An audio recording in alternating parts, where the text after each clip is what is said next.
friends. Welcome to another adventure with fantastic first grade frogs.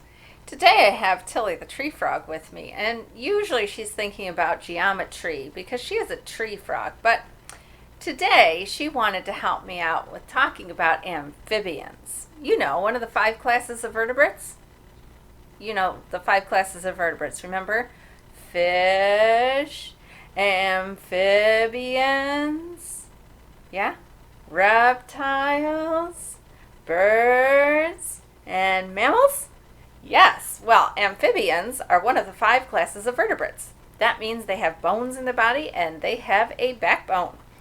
But we're going to read a little bit about amphibians today. So Tilly brought one of her favorite books to read about awesome, amazing amphibians. Here we are, Awesome Amphibians by Jeff Bauer.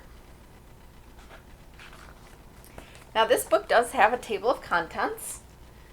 Meet the Amphibians is Chapter 1. Amphibian Skills is Chapter 2. And Amazing Amphibians is Chapter 3. But we're going to read the whole book. Chapter 1. Meet the Amphibians. Check out this cool creature. It may look like a lizard, but it is not one. It is a salamander. It says this is an alpine salamander, so this little creature right here is an alpine salamander. Salamanders belong to a group of animals called amphibians. Frogs and toads are also amphibians. And right here they show that frogs have smooth, slippery skin. Toads have dry, warty skin. And then there's a fast fact. And the fast fact says that caecilians are amphibians too. They spend most of their time underground. And this is a picture of a caecilian, and it is kind of long and skinny. It kind of almost looks like a snake. But it's not a snake, it's an amphibian. Here's where they tell us about the frog life cycle. All amphibians hatch from underwater eggs. At first, they need to stay in the water to survive. As amphibians grow, they change. After a while, they are able to breathe air and go on land. So on day 1, a female frog would lay thousands of eggs in the water. After a few weeks, it says 2 weeks here, tadpoles hatch. They live in water and breathe through gills. After about 3 months, froglets have legs. They develop lungs to breathe air, like you have lungs to breathe air. And at about 4 months, grown-up frogs lose their tails. They spend a lot of time on land. Chapter 2, Amphibian Skills. Amphibians are skillful hunters. Toads use their long, sticky tongues to catch bugs for lunch. Gotcha! Amphibians are great at getting around. Frogs and toads swim and hop. Salamanders crawl and scurry. Caecilians wiggle and dig. So they can swim, they can hop, they can crawl. And here's that caecilian, and it is wiggly. Some amphibians are great at blending in. This is called camouflage. Camouflage helps them hide from creatures that want to gobble them up. It says a Pacific giant salamander hides in the woods. And it also says in the fast fact, birds, snakes, and raccoons all eat salamanders. So this salamander wants to be camouflaged, blend in with the forest floor so that the birds, snakes, and raccoons wouldn't eat it. So it is a predator because it eats bugs, but it is also prey for other animals that might want to eat it. Some amphibians are great at standing out. Their bright colors warn predators, "Don't eat us, we taste bad and can make you sick." So this is a yellow poison dart frog, a blue poison dart frog, a red-eyed tree frog, a green poison dart frog, a Panamanian golden frog, and a tomato frog. And they are all brightly colored. And we've seen with other kinds of creatures that when they're brightly colored, it usually means they taste bad or they would make you sick. So it tells the predators, "Don't eat me, I will make you sick." Chapter 3, Amazing Amphibians.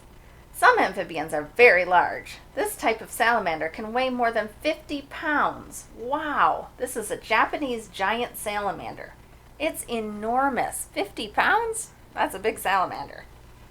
Some amphibians are tiny. This type of frog is as small as an insect. And you can see on this person's nose, wow, look at that teeny tiny little frog. It's called a Brazilian frog. And it says people used to think that touching frogs and toads would give them warts, but that was only a myth. It wasn't true. They can't give you warts. But it is probably a good idea not to touch frogs and toads, or if you do, to wash your hands after you do that. Some amphibians are exceptional jumpers. Certain frogs can leap 20 times their body length. Wow, that's really far. The world record frog long jump is 33 feet. That's longer than a bus. Wow, that's a really long way for a frog to jump, isn't it? Some amphibians are just plain funny looking, but all of them are awesome. Don't you agree? This is an ornate horned toad, and it says there are more than 5,000 different kinds of amphibians in the world. Look at that guy. He's kind of nifty looking, isn't he? Now, it said in the book that frogs start out as eggs in the water, and then they hatch out as tadpoles, just like our tadpoles at school. And then they grow legs, just like our tadpoles did at school, and turn into frogs. So I have some plastic models here to show that. So they start out as eggs, and they kind of aren't, they're nothing like a chicken egg. They're kind of a jelly egg, and they're very soft. If you put your hand in and touched them, they'd be kind of slimy and gooey. I wouldn't advise doing that, but they're not at all hard. They do not have a shell like a chicken egg does.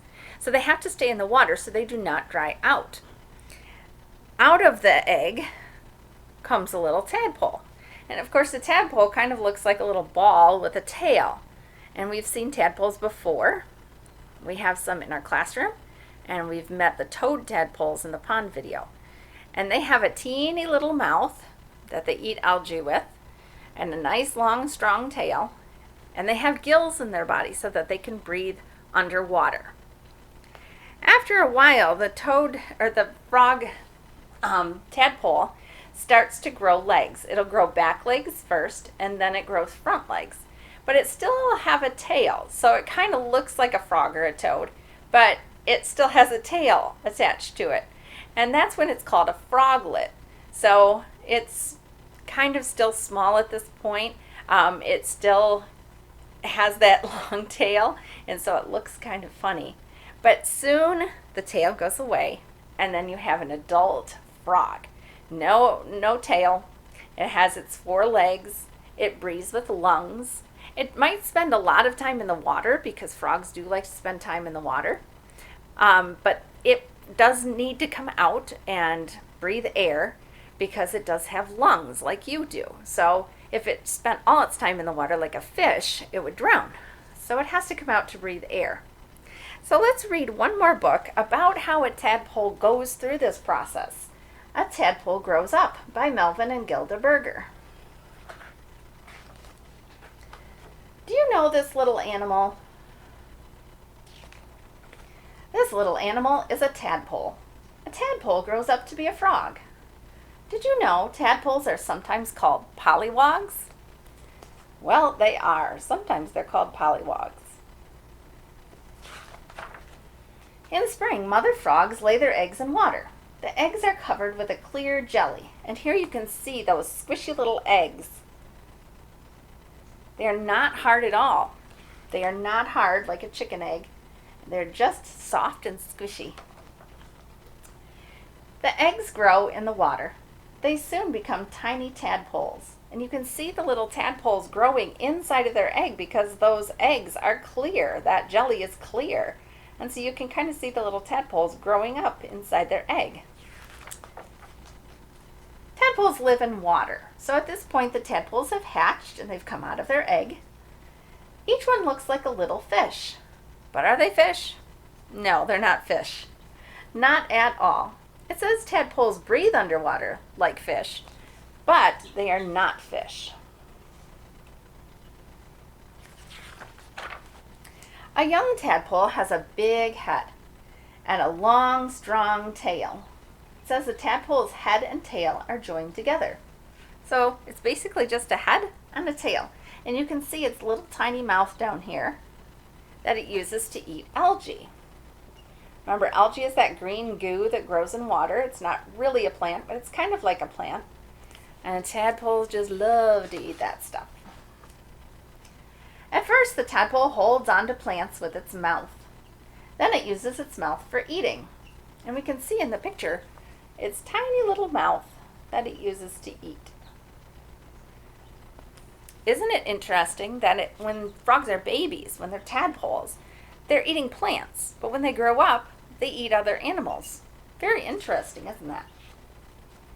Soon the tadpole grows 2 back legs, and you can see its little legs starting to grow right here.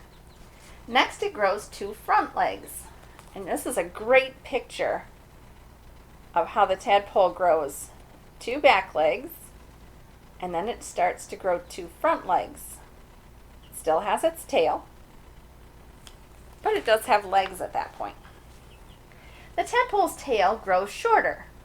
So you can see this one has all of its legs, all 4 legs, and its tail is starting to get shorter and it's starting to be absorbed into its body. Some people say that a tadpole or the froglet eats its tail. It doesn't really eat its tail, like it doesn't turn around and take a bite out of its tail, but the tail gets absorbed into its body. The tadpole is slowly changing into a frog, and here you can see that tail is even shorter. It gets shorter and shorter the closer it gets to being a frog. Did you know the change from tadpole to frog is called metamorphosis? Just like the change from an egg to a caterpillar to a chrysalis to a butterfly. It's metamorphosis. That change is called metamorphosis when something changes from one thing to another in the course of its life cycle. The frog now climbs out of the water. It begins to breathe air. It says frogs have lungs for breathing like we do. So the tadpole had gills, but inside the tadpole, it grows lungs for breathing. So when it becomes a frog, it can breathe air. The frog lives on land and in water. And it says a frog has webbed feet for swimming. And here it shows you an up-close picture of what the frog's foot looks like. It has webbing between its toes. Now you don't have this webbing, but a frog does, and that's to help push it through the water better so it can be an excellent swimmer. Some frogs are big. Some frogs are little.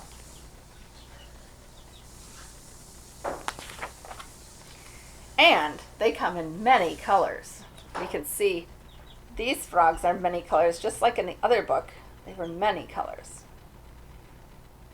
And of course, if they're a bright color, they're telling predators, you might want to stay away from me. Frogs jump and hop. They catch insects and small animals. Did you know frogs use their eyes to push food down their throats? Isn't that cool? They actually do too. When a frog eats a cricket, like in our tank, it eats the food, it puts it in its mouth, and then it blinks its eyes to shove the food down its throat. It uses its eyes. Isn't that cool? Some frogs spend the winter in the ground. They lay their eggs when spring comes. So they'll sleep under the ground for the winter so they don't freeze. Because remember, they are ectothermic. They get their heat from outside. So in the wintertime, they can't make their own heat. So they would die if they were out hopping around. So they have to go under the ground or in the mud to sleep for the winter. And then they come out in the spring to lay their eggs. And that is the end. And look at that lovely glossary with all those wonderful words about frogs. Not all frog books are about non-fiction frogs. Not all frog books have true facts about frogs. Some are fiction. And so they're made up stories about what might happen to frogs. So we're going to read this book called Green Wilma by Ted Arnold. And you can tell this one's a fiction book, can't you? We don't usually have little frogs with a dad and a mom and a brother that are human. Green Wilma by Ted Arnold. One morning, Wilma woke up green, and much to her surprise, she sat up on her bed and croaked and started eating flies.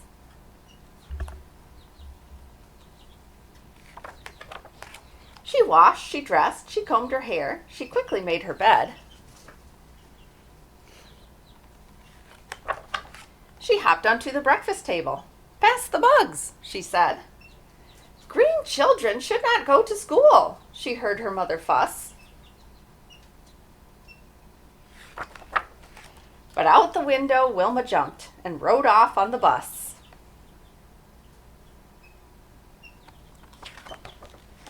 In class, Green Wilma tried but simply couldn't keep her seat. In gym, while playing dodgeball, Wilma never could be beat. In art, the kids thought being green was absolutely great. But teacher said, the green must be from something that she ate.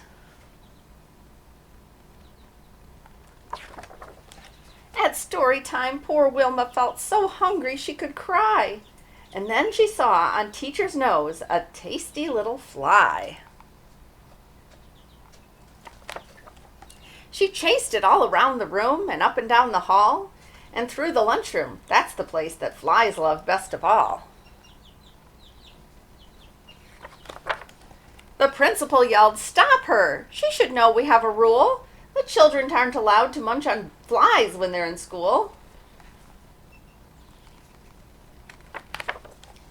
Then out the door Green Wilma hopped into the hills beyond.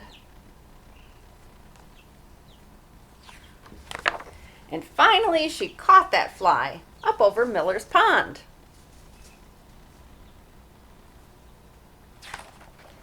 Wilma landed in the water with a noisy splash. She met a very hungry fish and woke up in a flash. Then she recalled the words that they teach to every little frog. When you dream, be careful that you don't fall off the log.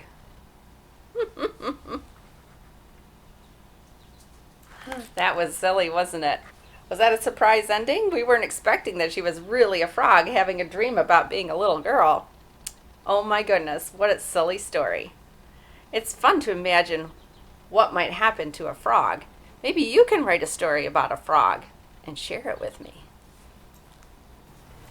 Well, we have a few pictures of frogs to share with you. So let's just look at a few frog pictures, spend some time in the tank, and then we'll come back to say goodbye.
Cool frogs, huh? Our frogs at our classroom have been doing very well. A lot of them have grown legs and they're starting to hop around and eat crickets. And of course, they go when they swallow them, to use their eyes to push them down their throats. It's really cool. So Fredegar and Funny have extra friends hopping around with them. And I'm sure by the time we end our school year, they will have even more frogs joining them. So that's all the time we have for today, friends. I hope you enjoyed looking for frogs and toads in your backyard. Say hello to them for me. Bye!